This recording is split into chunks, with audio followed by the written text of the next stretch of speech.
40 градусов на улице, двигатель в порядке.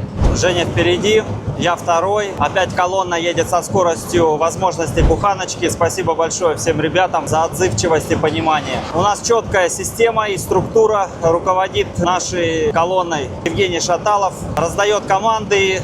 У нас есть замыкающий с хорошей рацией, с мощным мотором, чтобы догонять. Стартовать нужно одновременно всем машинам, первой и последней. И если первая едет 60, то замыкающий может ехать даже 120, для того, чтобы сохранить темп колонны.